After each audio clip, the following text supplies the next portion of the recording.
আসসালামু আলাইকুম। হ্যালো বন্ধুরা, আমি এখন আহসান মঞ্জিলে। এটি বুড়িগঙ্গার তীরে অবস্থিত। সামনে আহসানুল্লাহ নাম অনুসারে আহসানুল্লাহ রোড, অর্থাৎ আহসানুল্লাহ রোডে আহসান মঞ্জিল অবস্থিত। আমি আহসান মঞ্জিল আপনাদের দেখানোর চেষ্টা করছি, আমার সাথেই থাকবেন। অষ্টাদশ শতাব্দীর মাঝামাঝি সময় জালালপুর পরগনার জমিদার শেখ এনায়েতুল্লাহ এখানে রংমহল নামে এক প্রমোদ ভবন তৈরি করেন। এনায়েতুল্লাহর মৃত্যুর পর তার পুত্র শেখ মতিউল্লাহ রংমহলটি ফরাসি বণিকদের নিকট বিক্রি করে দেন। ফরাসিরা এখানে তাদের বাণিজ্য কুঠি নির্মাণ করেন। নবাব আব্দুল গনির পিতা বেগমবাজারের খাজা আলিমুল্লাহ 1830 সালে ফরাসিদের নিকট থেকে এই কুঠিটি ক্রয় করেন এবং প্রয়োজনীয় সংস্কার করে বসবাস করা শুরু করেন।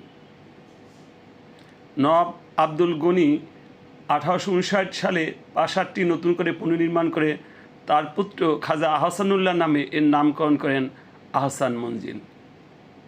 1888 সালে প্রবল ঘূর্ণিঝড়ে এর অন্দরমহলের কিছু অংশ ভেঙে পড়ে এবং পুরো আহসান মঞ্জিল ব্যাপক ক্ষতির সম্মুখীন হয়। ক্ষতিগ্রস্ত আহসান মঞ্জিল প্রাসাদ পুনর্নির্মাণের সময় বর্তমান সুউচ্চ গম্বুজটি এতে সংযোজন করা হয়। 1897 সালের ভূমিকম্পে আহসান মঞ্জিলের পুনরায় অনেক ক্ষতি সাধিত হয়। বিভিন্ন জনকল্যাণমূলক কাজে এবং রাজনৈতিক কর্মকাণ্ডে বিপুল অর্থ ব্যয় করে ঢাকার নবাবগণ এক পর্যায়ে স্থানীয় মহাজন ও ব্রিটিশ সরকারের কাছে ঋণগ্রস্ত হয়ে পড়েন। এ অবস্থায় জমিদারি পরিচালনার ভার 1906 সালে নবাব সলিমুল্লাহ কোর্ট অফ ওয়ার্ডসের কাছে তুলে দিতে বাধ্য হন। 1915 সালে নবাব সলিমুল্লাহর মৃত্যুর পর তার পুত্র হাবিবুল্লাহ পিতার স্থলাভিষিক্ত হলে ঋণের দায়ে একের পর এক জমিদারি পরগনা হস্তচ্যুত হতে থাকে। উত্তরাধিকারীগণ যার যার মতো সম্পদ নিয়ে পৃথক হয়ে যান। নিজেদের মধ্যে কোন্দল ও অর্থাভাবে এ প্রাসাদ ভবনের সংস্কার করা অসম্ভব হয়ে পড়ে। আস্তে আস্তে এ ভবনটি পরিত্যক্ত অবস্থায় পরিণত হয়। 1952 সালে জমিদারি প্রথা উচ্ছেদ আইনের আওতায় ঢাকা নবাব এস্টেট অধিগ্রহণ করা হয়। জৌলুসময় জীবন ও একসময় জৌলুসহীন হয়। নবাব পরিবারের সদস্যরা বেঁচে থাকার তাগিদে ও কর্মসংস্থানের জন্য খাজা পরিবারের সদস্যগণ যে যেদিকে পায়েন দেশ বিদেশে পাড়ি দেন। 50-এর দশকে নবাব হাবিবুল্লাহ এই প্রাসাদ ছেড়ে চলে গেলে সংস্কারের অভাবে তা জরাজীর্ণ হয়ে পড়ে।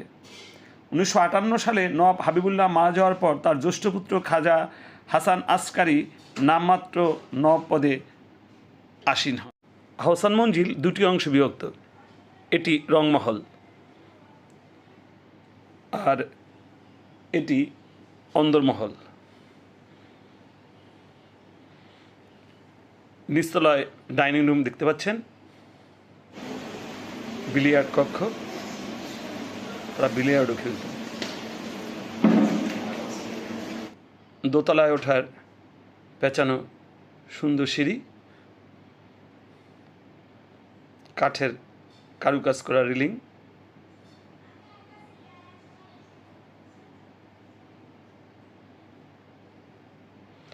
দোতলায় সভাকক্ষ,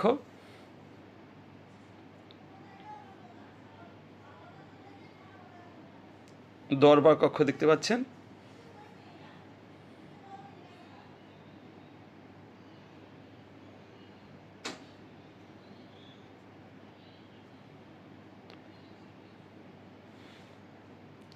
এটি ড্রয়িং রুম।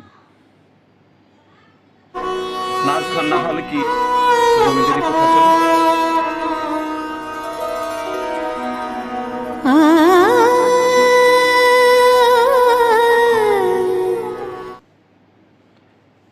মেন গেট, সুদৃশ্য মেন গেট দেখতে পাচ্ছেন। রাস্তার পাশে এই ছোট্ট ভবনটি নহবতখানা, রাজকীয় নহবতখানা।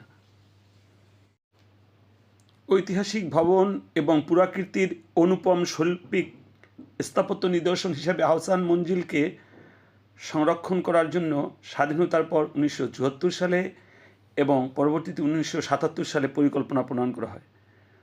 1985 সালে আহসান মঞ্জিল প্রাসাদ ভবন ও তৎসংলগ্ন চত্বর অধিগ্রহণ করা হয়।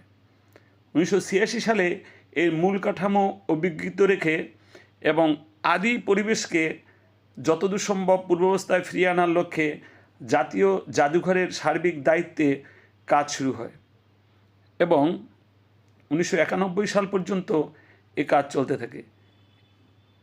এই প্রকল্পে মোট ব্যয় হয় 13,57,94,000 টাকা।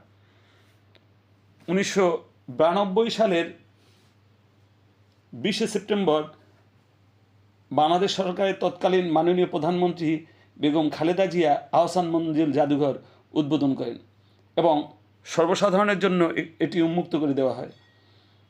এখানে প্রবেশ ফি 40 টাকা। সরকারি ছুটি ব্যতীত অন্যান্য দিন খোলা থাকে, তবে সাপ্তাহিক বন্ধ বৃহস্পতিবার।